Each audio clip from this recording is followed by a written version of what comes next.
Marahang umihip ang hangin sa looban habang naghahanda si Ghislaine sa pag-alis patungo sa kaharian ng Tyrian. Mabigat ang paligid, puno ng mga alalahanang hindi na kailangang banggitin. Nakatayo sa kanyang harapan si Rosalind, halatang hindi maitago ang pag-aalala sa kanyang mukha. Tahimik na inayos ni Ghislaine ang sinturon ng kanyang gauntlet, kalma ang kanyang anyo, ngunit malinaw ang kanyang pasya. Ang pagpunta niya sa Tyrian ay hindi isang pagpipilian, kundi isang utos mula sa Marquis na kailangan niyang sundin. Lalong bumigat ang pakiramdam ni Rosalind sa marinig yun. Kilala ang Tyrian bilang mapanganib, lalo na't hindi pa lubusang natatapos ang bakas ng digmaan, ang mga hangganan nito ay tiyak na puno pa rin ng kaguluhan. Ngunit malinaw kay Ghislaine ang tunay na dahilan ng misyong ito, hindi pa rin lubos na kinikilala ang kanyang mga nagawa, at ang paglalakbay na ito ang hinihinging patunay, isang pagsubok na kailangan niyang harapin. Sa pagitan ng katahimikan, tinitigan ni Ghislaine si Rosalind ng may katiyakan at bahagyang pagod ng ngiti, waring ipinahihiwatig na hindi na bago sa kanya ang panganib, sa dami ng halimaw na kanyang hinarap, matagal na niyang nakasanayan ang ganitong mga misyon. Nanatiling tahimik si Rosalind, sa sandaling yun, napagtanto niyang hindi niya naitago ang kanyang pag-aalala, bahagyang namula ang kanyang pisngi at ibinaba niya ang tingin, pilit inaayos ang sarili bago ilihis ang usapan sa mas praktikal na bagay. Ipinaalam niya kay Ghislaine na naging maayos ang usapan sa Wona Order, pinayagan siyang isama si Priest Payot sa misyon ng walang sagabal, sa loob ng naghihintay na karwahe, kitang-kita ang kawawang pari, namumutla, nanginginig, at tila nawala ng ulirat, para bang ang mismong biyahe ay hatol na sa kanyang kapalaran. Nagpakita ng formal na pasasalamat si Ghislaine, batid niya kung gaano kahirap makuha ang pahintulot ng isang orden na kilala sa higpit at katigasan ng paninindigan, lalo na't ang Wona Order ay bantog sa mahigpit na mga patakaran at halos imposibleng impluwensyahan. Ngunit may bahid ng tagumpay ang anyo ni Rosalind, sa likod ng kanyang kumpiyansang kilos, malinaw na ginamit niya ang kahinaan ng pinuno ng orden, isang pari na madaling masilaw sa salapi, isang mabilis na pagkakaunawaan ang namagitan sa kanila.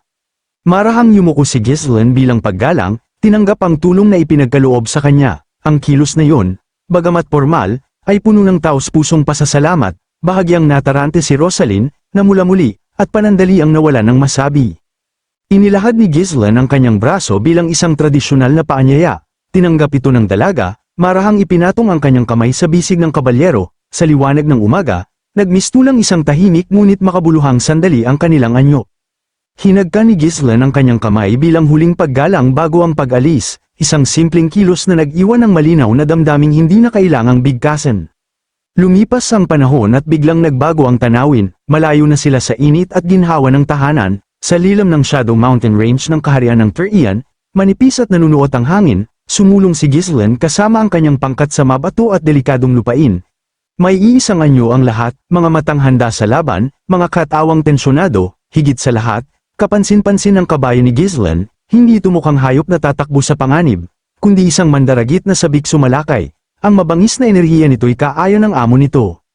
Hindi nagtagal, sinalubong sila ng rumaragasang mga halimaw, bumagsak ang katahimikan at napalitan ng sigawan at pagwasak, ngunit walang bakas ng takot sa hanay ng grupo, mabilis na nalipol ang mga kalaban, hindi na ito labanan kundi paglipol.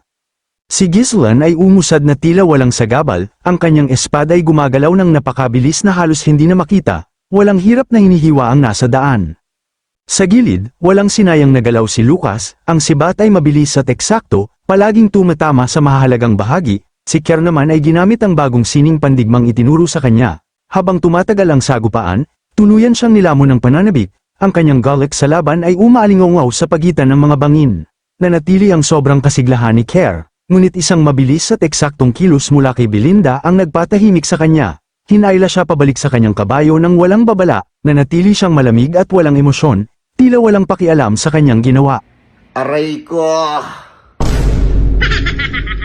Agad na naunawaan ni Kier ang pagkakamali, sa harap ng walang buhay na titig ni Belinda, napagtanto niyang hindi siya dapat makipagtalo, lalo na sa isang babaeng mas nakakatakot pa kaysa sa mga halimaw sa paligid. Tahimik niyang kinimkim ang sakit at inis, piniling manahimik upang mailigtas ang kaunting dignidad na natitira. Isang obserbasyong sinamahan ng panunuya mula sa kanyang kasamahan, sapat upang ipaalala sa kanya na ang landas na kanilang tinatahak ay hindi para sa mahihina, o sa mga walang pag-iingat. Namula ang mukha ni Kier habang pilit niyang binabaliwala ang pang-aasar ni Lucas, halatang pinipigilan ang inis, ngunit bago pa lumala ang tensyon, isang matatag at malamig na presensya ang pumagitna, sa isang utos pa lamang ni Ghislaine, agad na natahimik ang lahat. Habang sinasabi niyang malapit na sila sa kanilang patutunguhan, tumitig siya sa abot tanaw. Sa sandaling iyon, tila umatras ang isipan ng salaysay pabalik sa mga nagdaang araw. Ilang araw bago ang lahat, sa Fenris Territory, mainit at payapa ang silid na kinalalagyan nila, malayong malayo sa ginaw ng kasalukuyang paglalakbay. Nakatayo si Ghislaine sa harap ng kanyang mga basalyo, mahinahong inilalatag ang plano at ipinaliliwanag kung bakit siya mismo ang pupunta sa kaharian ng Terian, ipinabatid niyang hindi siya mawawala ng matagal. Ngunit sapat na yun upang magliwanag ang loob ng ilan. Sa likod ng maayos na anyo ni Claude at Alfoy, nag-aapoy ang lihim na tuwa, sa kanilang isipan, tila isang bakasyon ng pag-alis ng kanilang Panginoon, isang bihirang pagkakataon na makaluwag, gayunman, pilit nilang itinago ang kasiyahan sa likod ng huwad na pag-aalala, kahit nanginginig na ang balikat ni Claude sa pagpipigil ng tawa. Hindi pinansin ni Ghislaine ang kanilang kainahinalang kilos, sa halip, bumaling siya kay Jillian, ang pinakatiwalaan sa silid, ipinagkatiwala niya rito ang pamamahala ng teritoryo at mariing ipinunto na bantayang mabuti sina Claude at Alfoy upang hindi magpabaya. Sa isang iglap, naglaho ang saya sa mga mukha ng dalawa. Tahimik na tumango si Jillian, tinatanggap ang responsibilidad ng walang pag-aalinlangan. Muling naging seryoso ang himpapawid nang banggitin ni Ghislaine ang banta ni Desmond. Bagamat may mga puwersang nakapwesto malapit sa teritoryo, malinaw na hindi tiyak ang kilos ng kalaban, dahil sa matinding pagka-corner sa kanila. Malaki ang posibilidad ng isang desperado at marahas na pag-atake, kaya naman naglabas si Ghislaine ng isang utos na taliwas sa inaasahan ng isang mandirigma. Kung sakaling umatake si Desmond, ang prioridad ay umatras, hindi lumaban, ang buhay ay mas mahalaga kaysa dangal. Tinanggap ni Jillian ang utos ng buong galang, nauunawaan ang tunay na layunin sa likod nito. Pagkatapos nito, agad na tinapos ni Ghislaine ang pagpupulong, inutusan niya sina Belinda at Lucas na maghanda, at nagsimula na ang huling paghahanda sa pag-alis. Sa gitna ng pagmamadali, biglang sumulpot si Care at hinarangan ang kanilang daraanan. Sa kanyang mga mata, may halong kaba at determinasyon habang ipinapahayag ang hangaring sumama. Ang biglaang desisyong yun ay lubos na ikinagulat ni Claude at Alfoy. Para sa kanila, tila kabaliwan ang kusang pagpili sa hirap kung may ligtas na opsyon naman. Sinamantala ni Lucas ang pagkakataon upang mangutya, binababa ang kakayahan ni Care at ipinapahiwatig na ang paglalakbay ay hindi lugar para sa mga kulang sa lakas. Ngunit sa halip na umatras, sumiklab ang galit ni Care. Sa isang iglap, kumilos ang kanyang kamao, mabilis at puno ng emosyon. Gayunman, hindi man lang ito umabot sa target, hinarang ni Ghislaine ang suntok ng walang kahirap-hirap, ang kanyang titig ay matalim at determinado. Hindi nagpahuli ang titig ni Care, lampas kay Ghislaine, nanlilisik ang kanyang mga mata kay Lucas, puno ng hamon at pangakong hindi pa tapos ang lahat. Napansin ni Ghislaine ang apoy sa loob ni Care, bumaling siya kay Jillian para sa isang tahimik na pagtatasa, walang pag-aalinlangan ang sagot, handa na si Care. Sa likod ng seryosong mukha ni Jillian, may bahagyang ngiting kumilala sa paglago ng kanyang nasasakupan. Tumango si Ghislaine bilang pagtanggap, sa isang maikling kumpas, ipinahiwatig niya sa batang mandirigma na sumunod at huwag magpaiwan. Pagkatapos noon, unti-unting naglaho ang alaala at muling bumalik ang isipan sa kasalukuyan. Sa wakas, narating ng pangkat ni Ghislaine ang kanilang destinasyon. Sa harap nila, nangingibabaw ang isang napakalaking estruktura, isang kuta sa hangganan, malamig at mabagsik sa anyo. Ang Iron Cliff Fortress, nakabaon sa anino ng Shadow Mountain Range, ay tila isang higanteng bantay na yari sa bato at bakal, walang anumang bakas ng awa o pagtanggap. Pagpasok nila sa loob, agad sumalubong ang mabigat na atmosfera, ang hangin ay amoy pawis, kalawang, at matandang dugo, mga bakas ng walang katapusang labanan. Habang naglalakad sila sa loob ng kampo, ramdam ang mga matang sumusulyap mula sa iba't ibang direksyon. Ang mga veteranong mga ngaso ay tumitingin sa kanila ng may paghusga, sinusukat ang kanilang kagamitan, tindig, at kumpiyansa. Hindi ito mga titig ng pagtanggap, kundi ng mga mandaragit na nagmamasid sa bagong dating. Tahimik na nilibot ni Belinda ang paningin sa madidilim na mukha, magugulong estruktura, at napakalaking pader ng kuta. Sa kanyang kilos, bakas ang paglibak at bahagyang pagkayamot sa lugar. Samantala, maingat namang sinuri ni Lucas ang paligid, ang kanyang mga mata ay may halong nostalgia, waring pamilyar sa ganitong klaseng impyerno. Si Care, naramdamang lantad na puot sa hangin, ay napansin ng isang lalaking halos sumaksak ang tingin sa kanila. Dahil sa likas niyang init ng ulo, humakbang siya pasulong, handang sagutin ang anumang hamon, ngunit bago pa man lumala ang sitwasyon, agad siyang pinigilan ni Ghislaine. Sa isang mariing babala, pinatigil niya ang anumang balak na gulo, hindi dito, at hindi ngayon. Habang ang kampo ay abala at magulo, napansin ni Belinda ang kawalan ng kaayusan at nagtaka kung agad ba silang maglalabas ng gamit at magsisimulang manghuli ng mga halimaw.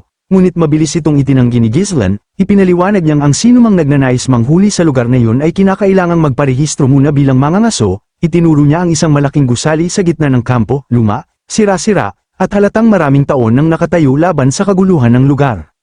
Ikinagulat iyon ni Belinda. Sa kanyang pananaw, dumating sila dala ang isang opisyal na kahilingan mula sa maharlikang pamilya ng Tyrian, kaya't inaasahan niya ang kahit kaunting pribilehiyo. Ngunit sa isang banayad ng iting puno ng karanasan, ipinaalala ni Ghislaine na huwag umasa ng espesyal na pagtrato. Sa Ironcliff, ang mga patakaran ay hindi sumusunod sa titulo o pinagmulan. Pumasok sila sa loob ng gusali ng guild. Sa unahan, nakaupo ang isang resepsyonistang halatang sawang-sawa na sa kanyang trabaho, mabigat ang talukap ng mga mata at tila walang pakialam sa mundo. Maayos na ipinakilala ni Ghislaine ang kanyang sarili at ang dahilan ng kanilang pagdating, binanggit ang kanyang katayuan at ang kahilingang nagmula sa maharlikang pamilya ng Tyrian, ngunit sa halip na paggalang, malamig na kawalang interes ang isinukli ng resepsyonista. Dahan-dahan lamang nitong itinaas ang tingin, walang bahid ng paghanga. Sa tuyo at monotonong asal, ipinaalam ng lalaki na ang mga titulo ay walang saysay sa loob ng Ironcliff Fortress, alipin man o maharlika, lahat ay pantay sa ilalim ng mga patakaran ng lugar na iyon. Sa sandaling yun, kumulo ang dugo ni Belinda, ang kanyang dangal bilang tagapagsilbi ng isang marangal na angkan ay lantad na nasaling. Binaliwala ng receptionist si Belinda at nagpatuloy sa pagsusulat sa ledger. Ang tunog lamang ng quill ang maririnig habang malamig niyang pinaalala na huwag magdala ng asal maharlika sa lugar na yun. Sa Ironcliff, ang mga Tyrianite ay tagapangasiwa lamang, ang mga mangangaso ang baalang mag-ayos ng sariling problema, basta't huwag lang pumatay. At alinman dyan ay nandito lamang sila para manghuli ng halimaw. Agad na ibinato niya sa mesa ang 4 na token, yun ang pahintulot para manghuli sa buong Shadow Mountain Range, at kailangang dala yun sa lahat ng oras. Pagkatapos, tila may bagyang panunuya, sinabi niyang sana'y mag-enjoy sila. Tahimik na kinuha ni Ghislaine ang mga token at agad na umalis, naiwan si Belinda na puno ng inis, nagrereklamo sa kawalan ng galang, ngunit naputol ang salita niya nang may 3 mangangaso ang hamarang sa kanila. Mukha silang veterano, puno ng peklat at kumpiyansang mayabang. Ang nasa gitna ay nagpakilalang si Don Card, tinatawag ang sarili na hari ng Ironcliff at tagapagtanggol ng mga karapatan ng mangangaso. Ipinagyabang niyang dahil walang pakialam ang kaharian, sila na lang ang nagpapanatili ng kaayusan. Sa mababang tinig, iminungkahi niya ang isang association fee, kapalit ng proteksyon at katahimikan. Ramdam ang halatang pangingikil, nang tanungin siya ni Belinda kung nanghihingi ba siya ng suhol. Tumahimik si Ghislaine, sandali siyang huminto, saka hinarap si Kerr at mahinahong nagsalita. May mga bagay na kailangang gawin muna kapag dumating sa isang bagong lugar, lalo na sa isang lungsod na walang batas. Napangiti ang lalaki, inakalang sa suko si Ghislaine, inabot niya ang kamay, naghihintay ng bayad. Sa halip, isang suntok ang samalubong sa mukha niya, lumipad ang lalaki at bumagsak sa alikabok. Wala nang malay bago pa man tuluyang tumama sa lupa, natigilan sa takot ang dalawa niyang kasama. Ikinampay ni Ghislaine ang kamay na parang wala lang, saka tinapos ang aral para kay Kerr. Sa Ironcliff, mas nauuna ang kamao kaysa salita, ang malakas ang batas, nanlaki ang mga mata ni Kerr. Sa sandaling yun, malinaw na niyang naunawaan, iisa lang ang wikang sinasalita ng Ironcliff, kapangyarihan. Sa katahimikang yun, malinaw ang mensahe, dito, nauuna ang kamao bago ang salita, at ang malakas ang nagtatakda ng hustisya. Napatingin si Kerr sa kanyang Panginoon, gulat, paghanga, at pag-unawa ang sabay-sabay na sumilay sa kanyang mga mata. Ngunit hindi nagtagal ang katahimikan, ang dalawang kasamahan ng bumagsak na mangangaso ay agad na humugat ng sandata, galit at pagkabigla ang bumabaluktot sa kanilang mga mukha. Para sa kanila, ang ginawa ni Ghislaine ay hayagang hamon, isang pagkilos na dapat ay katumbas ng kamatayan. Hindi nagpakita ng kahit bahid ng pagkabahala si Ghislaine, sa isang tuloy-tuloy na galaw, hinugot niya ang mga nakatagong patalim sa kanyang hita at pinakawalan ang mga ito ng eksakto sa rumaragasang mga kalaban. Kasabay nito, kumilos din ang kanyang mga kasama, mabilis at marahas ang sagupaan, naitamba ang mga mesa, nagkalat ang kahoy at bakal sa sahig. Doon lamang kumilos ang Tyrianite na kanina'y nakaupo sa tabi ng receptionist, hanggang sa puntong yun, wala siyang pakialam, ngunit ang pagkawasak ng ari-arian ang hangganang hindi niya pinalampas. Tumayo siya, malamig at autoritaryan ang presensya, pinahinto ang gulo. Habang unti-unting humuhupa ang alikabok, nagsimulang maunawaan ni Kerr ang takbo ng mundo na kanilang ginagalawan. Hindi ito lugar ng paliwanag o diplomasya. Dito, ang kailangan ay lakas, at ang kakayahang ipakita ito agad. Sa gilid ng kaguluhan, isang bahagyang ngiti ang sumilay sa labi ni Ghislaine, isang tahimik na pagkilala na mabilis matuto ang kanyang tauhan, at handa na itong harapin ang realidad ng Ironcliff. Napatingin si Lucas kay Ghislaine nang may halong pagsusuri, ang paraan ng pagkilos nito sa lungsod, ang kumpiyansa sa bawat hakbang at kawalan ng pag-aalinlangan, ay tila pamilyar sa lugar na ito. Tahimik niyang napansin na parang alam na alam ni Ghislaine ang Ironcliff, na para bang hindi ito ang unang beses niya rito. Maikli lamang ang naging tugon ni Ghislaine, isang mababang, yes, walang paliwanag. Doon lalong nagulat si Belinda, sa lahat ng panahong ginugol niya sa paglilingkod sa pamilya, kilala niya si Ghislaine mula pagkabata. Nasaksihan niya ang bawat yugto ng paglaki nito, at sa pagkakaalam niya, hindi kailanman umalis ang kanyang batang amo sa teritoryo ng Perdiem, ngunit ngayon, kumikilos ito sa Therian Kingdom na parang dati na niyang nilalakaran ang mga daan, hindi niya mahanap ang sagot, sapagkat hindi niya alam ang katotohanan ng regression, na minsan ang nabuhay si Ghislaine sa hinaharap na ngayoy binabago niya. Samantala, bumalik ang tensyon sa silid, ang mga ngaso na dating sinuntok ni Ghislaine ay unti-unting tumayo, nanginginig ang katawan, at halos hindi na makilala ang mukha, namamaga, duguan, at wasak ang ilan sa mga ngipin, isang mata ang hindi na niya maibukas, sa kabila ng sakit, buo pa rin ang kanyang kayabangan, at pilit siyang nagbubuga ng banta.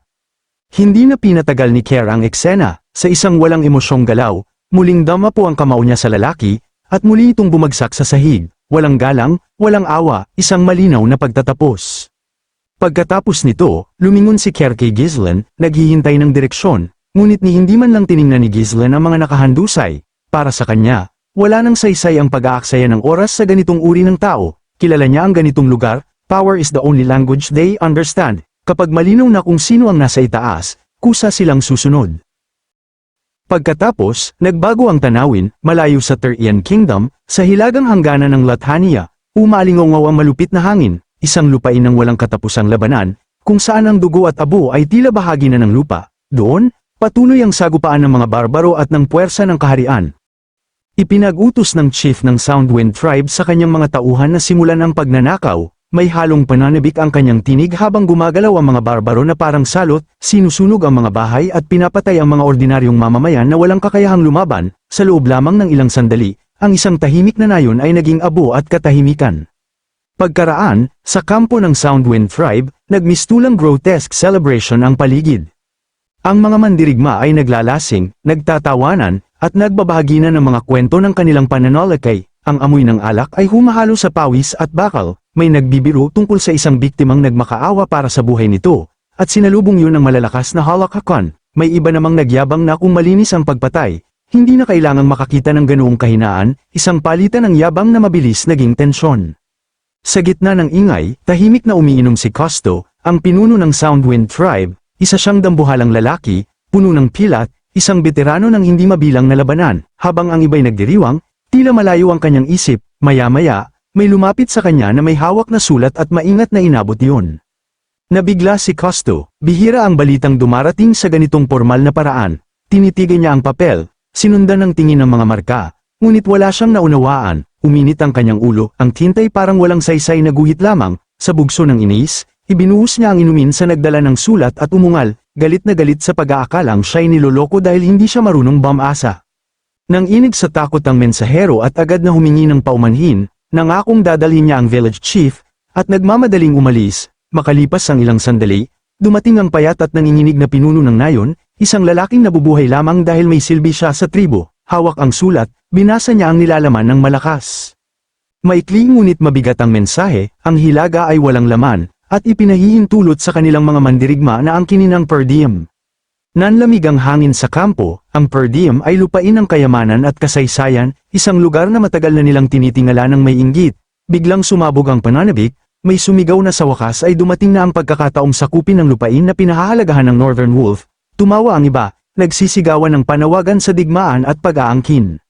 Sa gitna ng ingay, nanatiling tahimik si Costo, parang rebulto. Isa-isang tumahimik ang mga barbaro hanggang ang tanging maririnig na lamang ay ang pagkaluskus ng apoy. Pagkaraan, bigla siyang tumawa, malakas, mabangis, alam niyang may political scheme ang kaharian ng Lathania, isang mapanganib na galaw na may kapalit, ngunit para sa kanya, hindi mahalaga ang politika hanggat may digmaan.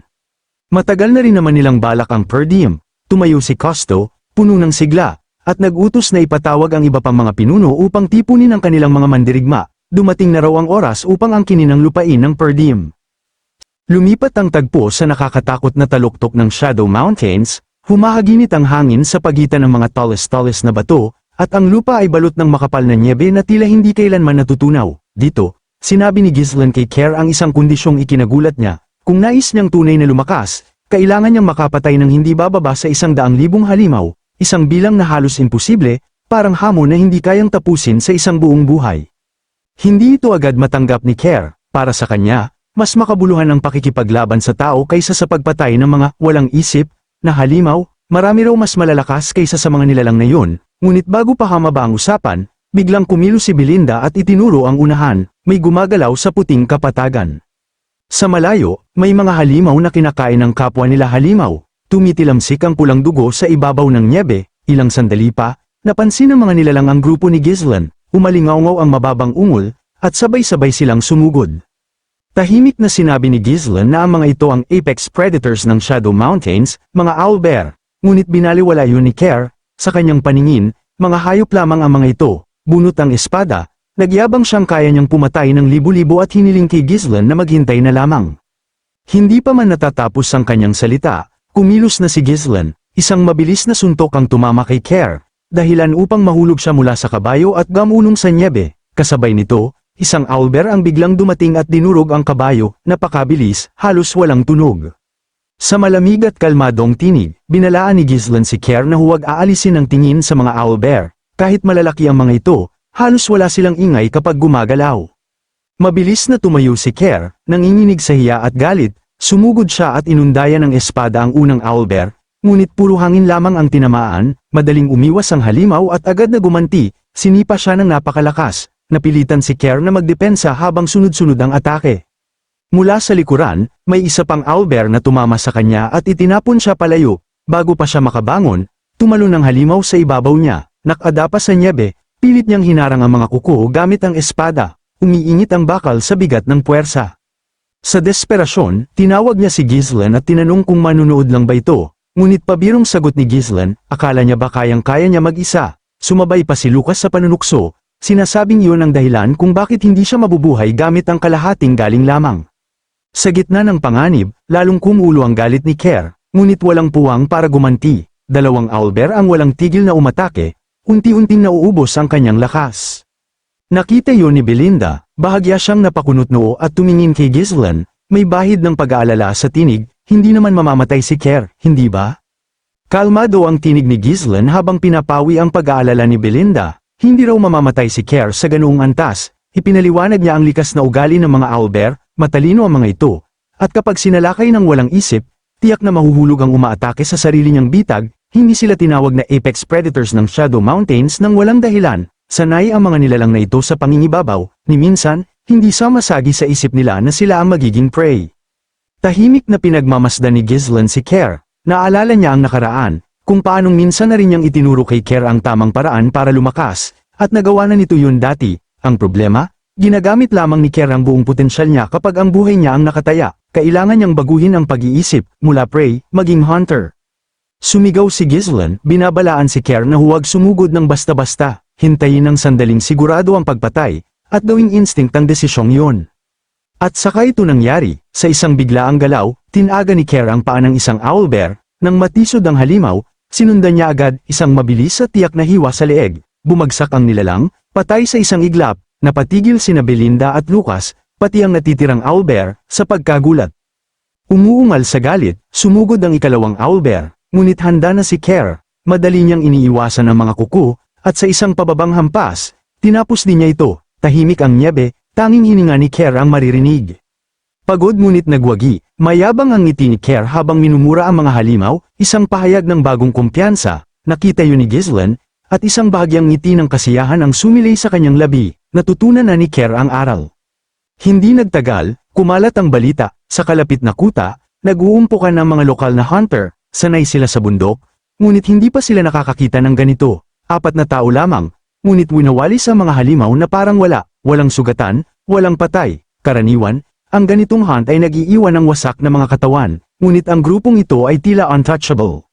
May pangamba ang ilan, sa bilis ng pangyayari, mauubos ang monster materials, ang mismong ikinabubuhay nila. May nagbanggit pa na nakialam daw ang mga yun sa tauhan ng Don Cat. Nang marinig yun, may mga napailing, kapag si Don Cat ang kumilos, Tapos na ang usapan. Hindi naglaon, dumating si Don Cad kasama ang kanyang mga tauhan. Sa halip na mga gumagalang halimaw, sinalubong siya ng tanawin ng mga bangkay na nagkalat sa nyebe, walang kahit isang buhay sa paligid, huminga siya ng malalim sa malamig na hangin, balak sana niyang palampasin ang pananakit sa isa sa kanyang mga tauhan, isang maliit na sigalot lamang, ngunit ang pakikialam sa kanyang mesa, sa kanyang kita, ay hindi niya palalampasin. Hawak ang kanyang dambuhalang sandata, kamantabang bakal sa malamlam na liwanag, sa malamig at nakapangingilabot na tinig, iniutos ni Don Cad sa kanyang mga hunter na maghanda, nakatuon ang kanyang mga mata sa bakas na iniwan ng grupo ni Ghislaine, panahon na ng paghahunt, bulong niya.